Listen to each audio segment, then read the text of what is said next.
xabaari ñeel bitim réew ñu dem ci réewum Argentine wax ci élection présidentielle yi fa amoon démb di wéer ñaar fukki fan ak ñaar ci weer octobre élection la nag yoo xam ne mbetteel daf caa am ginnaaw bi résultat yi génnee ndax dafa am kook laata élection yi di ñëw moom la ñu annoncé woon ne mooy grand favori bi maam daal moo nam ma gagné li nga xam ne moo di élection yi kooku nag di ab candidat anti système bu yooyu turu Javier Milei moom yi mooy ki ëpp karaw ci photo bi ki ci ëpp karaw rek moom la ñu Javier Milei moom yi nag moom la ñu waxoon ne moo nar a gagné li nga xam ne moo di élection yi di ab candidat anti système boo xam ne daal moom nañuy politique ci réew ma daal jàpp na di politique bu baax askan wi tam ñu bare bari daal di maar ci doxalin wa ba taxoon ñu bëgg soppite moom mi nag bu mu ñëwee gëmloo askan wala loolee ñu bare bari nag kon am ci moom yaakaar ñu fa résultat yi nga xam ne moo amoon ci sondage tam yëpp war na moo nar a gagné waaye de bi nga xamee ne élection yi am na ba ngoon gi ñu génn xob bi wàññi day la ñu yottoon amul ndax kat moom mii keneen ki mu doon xëccool di ab candidat boo xam ne mi ngi fara woon ci nguur gi nekkoon ministre de l'économie bu réewum Argentine di wekk turu Massa moom mii nag moo arrivé première donte nag second tour moom am na ñoom ñaar ñëpp kon deuxième tour la ñuy jëm waaye nag moom mii di Javier Milei mii jëlul sax première ndax candidat bi fara ci nguur gi moo jiitu avec 36,6% moom la daal di am moom Javier Milei mi nga xam ne ko moom ñun ñëpp moom lañu jortoon ne daal moo nar a gagné élection yi kon moo topp ci ginnaawam ñoom ñaar nag ñu war a dem deuxième tour di loolu nag daal ñi nga xam ne kon ñoo fare ak moom fële ca Buenos Aires wala boog Buenos Aires yaakaar noonu la de capital bu réewum Argentine foofee ña fa nekk kon te far ak moom ñu bëree bëri kon daal déception dëgg la ñu am yaakaar gu tas na jàppoon na daal élection yi moom bu ñu demee daf koy gagné facilement ndax sondage yoo xam ne génn na waxoon ne moo nar a gagné waaye daal kon ministre de l'économie bii di wékk turu Massa moom moo kon mujjee jël li nga xam ne moo di première donte nag gañewul deuxième tour lan xabaari ñeel bitim réew ba tey dañuy wax nag bii yoon ci les derniers développements entre Israël et la Hamas muy xabaar yi ñu mujjee am ñeel diggante Israël ak Hamas seen jàmmaarloo yu tar yi nga xam ne tey jii mooy fukkeelu fan bi ak juróom-ñaar dañu ko tàmbaleeg léegi fàttali ne tey jii la altine ñaar fukki fan ak ñett ci weeru octobre dañ koy tàmbalee ci lool Israël ñi nga wéy di ko def fee ca bande de Gaza Israël ciblé waat nañ lu ëpp 320 cible militaire foofee ca bande de Gaza daal di koy nag frappé waa Hamas nag di naqarlu yooyu ñu def ne daal ay civil yu bëree bëri kon faatati nañ leen fa Israël kon daal dañuy revendiquer ne daal guddik ñaar fukki fan ak ñaar ci weeru octobre muy guddik bii rek lu ëpp ñetti téeméer rek ñaar fukk ci ay civil militaires yoo xam ne nañ waa Hamas ko moom cible nañ ko daal koy bombardé Hamas nag ci côté bi daal di wax ne bombardement yooyu guddik biig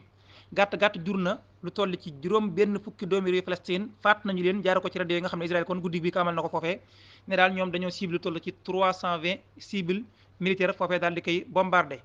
foofee ca bande de Gaza ba tey mbir mi di wéy di metti 2 semaines ginnaaw bi nga xamee ne mbir mi tàmbee na ci seen diggante ak Israël li mu ñàkk seen bakkan di wéy di yokku jamono ji jàpp leen gàtt li fa toll na ci 5087 personnes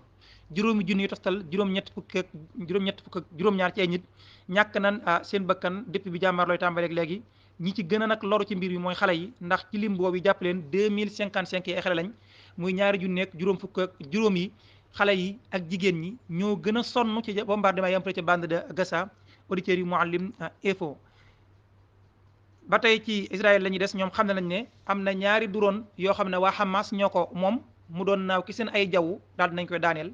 ñu ne kon yàq nañ tey jii ñaari drone yu waa Hamas yooyu dañ ko lancé woon mu ñëw bi seen jaww di fa naaw ñellu koy bombardé mu daal di daanu ca Liban la ñuy wax Liban nga xam ne fa la Hezbollah nekk seen diggante ak ñi nga xam ne ñoo di waa Israël itam neexoowut fi mu ne nii ñu faral di jokkalante ay bal loolu nag waral na foofee ci Liban toll ci 19000 personnes déplacé nañ leen toll ci fukk ak juróom-ñeent junni nit déplacé nañ leen foofee ñu nekkoon ca bët saalumu Liban yóbbu leen ci warab la ko war nag mooy jàmmaarloo yoo xam ne daal xaw naa tar ci seen diggante ñoom Hezbollah ak ñi nga xam ne ñoo di waa Israël gi nga xam ne ñott nañ ne daal tôt ou tard dana am front bu tijjeeku seen diggante ñoom ñaar armée bu Israël nag ba léegi ña nga ca lañ doon waajal muy amal opération terrestre démb rek seen jëwriñ yi xamlewaat nañ ko waxaat nañu ko ñoom daal kon ba léegi ñi ngi nag waajtaay sax suur daal ñi gën di waajal seen bopp daal ngir nag amal opération terrestre bi nga xam ne ba léegi ñi ngi koy annoncé na daañu ko amal bu ñu jógee loolu nag ñu wax ci wàllum ndimbal yi tey jii mooy ñetteelu fan boo xam ne kon aide humanitaire bi kon ma ngay dugg ca bande de Gaza di jaare ca frontière bu réewum Égypte tey jii kon am na beneen convoi boo xam ne dugg na ci ay camions yu bari yu def ay ndimbal waaye ndimbal yi moom la ma leen ci waxoon rek waa ONU daal nee ñu nañuy ñëwee na muy ñëwee daal doyut faawu daal ñu bàyyi buntu bi chaque jour lu toll ci juróomi gàtt téeméeri camion ñëw ñu ma taxaw askan wi ndax kat ma leeral leen ni leen bande de Gaza dafa am ñooñ dañoo jógee ca nord ba dem ca sud ba am na ki ñooñ nag waa ONU ñu leen jël daw leen laq leen ñi nga xam ne daal dañoo bëgg a mucc ci jafe-jafe yi am na ci barab boo xam ne nag kon ke sidd ba jamono yu toll ci 1 million personnes lu ko ëpp moom lañu fa téye di leen taxaw ñoo nag seen dund fi ne jafe na ndax am ndox ak kum lu ñu lekk ak lu ni mel yu barab yi jafe na lool leen mën a dimbali képp kon mooy aide yi nga xam ne kon ñu ngi ko tàmbalee dugal foofee fàttali itam démb dégg ngeen ma wax leen ne ay aide dugg na de carburant juróom benn camion yi suuf carburant xabaar yi mujjee am kon ci loolu kon mooy li ma njortoon nag moo tax ñu def ko kon loolu la carburant boobu dugg dafa jëm ci hôpital yi nga xam ne fa la ñu taxaw askan wi ca am jafe-jafe te dégg ngeen moo waxoon alerte boo xam ne waa yenn médecins yi nekk fa waxoon nañ kon toll ci jamono ji 130 et quelques personnes ci ñoo xam ne ay bébé prématuré lañ barab yi ñu leen dugal nag carburant ba koy alimenté jeex na te bu ñu gaaw dañu faatu kon Israël mu ngi nañoo nang kon ñu dugal carburant foofee toll ci juróom benn camion yooyu nag kon ci hôpital yi lañ jëm ngir nag ñu gën a mën a alimenté hôpital yi ci wàllum courant ak yu ni mel ginnaaw bi nga xam ne courant amatul fa ca bande de Gaza ñu jeexale ci réewum Turquie itam ci ndimbal loolu yóbbuwaat na ko baneen yoon fële ca Égypte ngir nag ñu jox ko ñi nga xam ne kon ñoo di waa bande de Gaza taxawu leen